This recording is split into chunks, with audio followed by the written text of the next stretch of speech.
But more specifically, it's the program, this is a very important point, because this context is often missing. It's the program that was launched by the Biden administration to fly illegal aliens into the country by aircraft.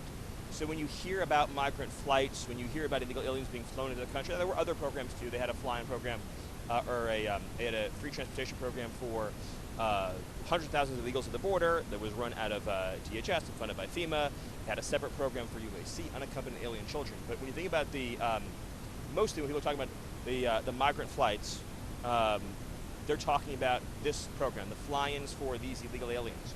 About 500,000 illegal aliens from those 4 countries, particularly in the last 2 years of the Biden administration, were flown directly into American cities and towns.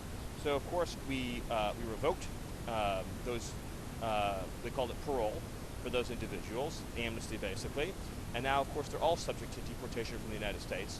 And of course, self-evidently, of course they have to be deported. You can't have a situation where the Biden administration can fly in 500,000 illegal aliens in the last 24 months, and we're having a conversation about, oh, maybe they should get to stay for life. They've been here for 24 months, they were flown into our country illegally, and the good news is the airplanes travel in 2 directions. Next question.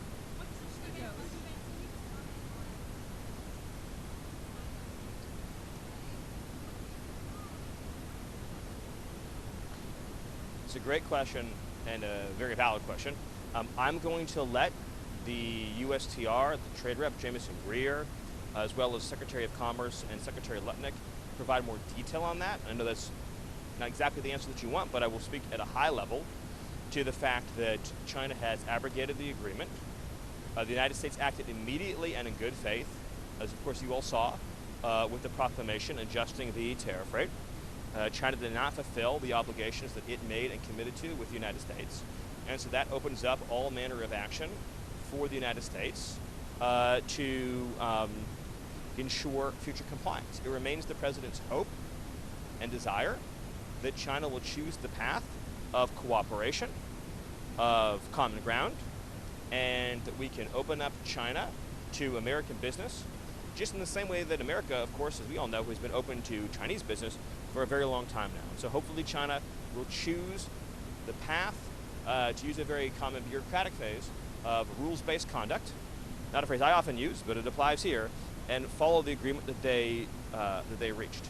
Next question. How quickly must China respond? How quickly must China respond to the president's demands and some actions? Yeah, well, again, as I mentioned, China often says that it believes in the exact phrase of the rules-based international order, right? You've all heard that phrase from China over and over again.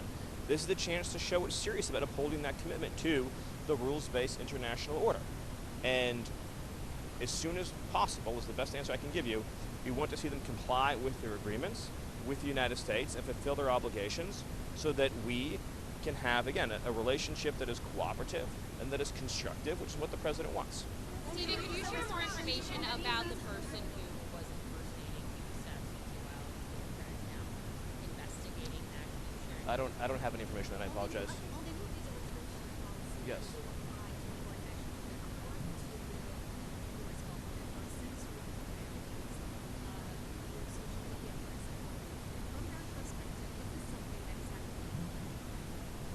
Well, there actually there are examples, for example, in Brazil of fairly significant restrictions that have been imposed on the free speech rights of Americans, but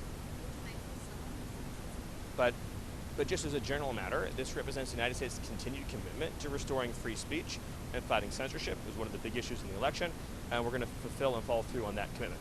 Can you talk about what?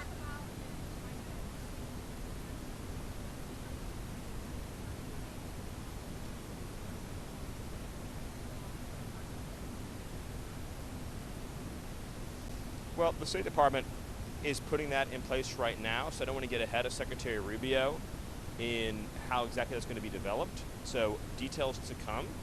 But as a general matter, the policy is going to be that we're not going to be awarding visas to individuals who have a risk of being engaged in any form of malign conduct in the United States, which of course would include espionage, theft of trade secrets, theft of technology, or other actions that would degrade the security of our industrial base. At the same time, there's a deeper issue here too. J.D. Vance has spoken about it as well, about that we don't do enough in this country to reward and celebrate American genius. You know, the We, in the 20th century, during a period of very low migration, led the modern world in everything: aviation, space flight, technology, national development, medicine, everything, using our own genius here in this country. And so, of course, we want to have an immigration policy that allows, just as we did during the World War II era, people who have specialized knowledge to be able to contribute to our national economic security. What we can't do is have a system that deprives Americans of an opportunity to contribute to their own country. And we cannot have a policy in America where every citizen of this country, whether looking for a job, whether looking for housing, whether they're looking for a government benefit in a time of need, has to compete with all of planet Earth. Because then you're not a nation anymore. At that point, you're just a world economy. Steve, are you considering taking actions against other universities in addition to Harvard? What does that process look like? And have you been in touch with any of the other schools that you took about what they can do to avoid some of the repercussions? Well, so obviously Harvard has been engaged in the most pernicious conduct of any of the universities. They defied a lawful subpoena from DHS.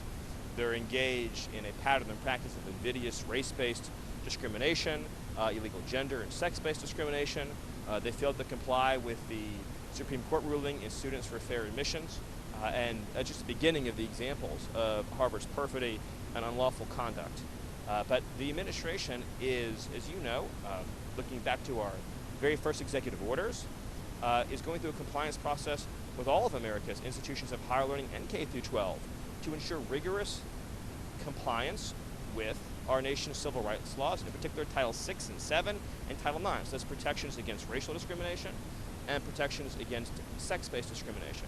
And so if a university, for example, is discriminating against white men, or is discriminating against Asians, or is discriminating against Indians, or is discriminating against people for being straight, or is discriminating against, say, a girl or a woman in the K through 12, and a woman in the collegiate context, for in sports or in access to private facilities, all of that conduct is unlawful, and all of it will have to be addressed with the appropriate remedy.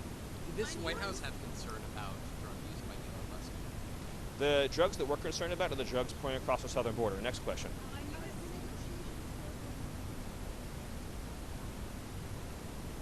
Well, as you know, we received an almost immediate stay from the Federal Court of Appeals, and the tariffs are fully in effect. Also, all nations know that the president has vast authority in the trade space given to him by Congress. I mean, these are laws that you all know well: Section 301, Section 232. There are numerous statutes that give the president authority to conduct trade, because trade is a core element of national security and foreign policy. It's why the Congress has given the president those authorities. So nations all around the world understand that they are required to continue these negotiations with the United States in order to avoid tariffs. And they all understand that. Could you talk about Elon Musk? Oh, sorry, behind you, yes. There's a question behind you. Yep, sorry. He went like a little bit for like 5 seconds. Yeah, sorry, go ahead.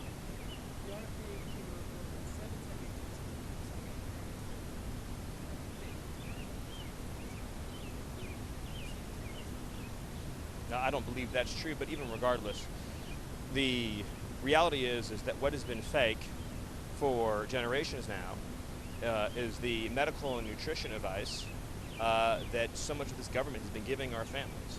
And we saw, of course, during COVID with like fake rules about from the so-called experts about masking and social distancing and everything else, or pretending that there's the same risk profile for a healthy 4-year-old kid as an elderly and obese person. The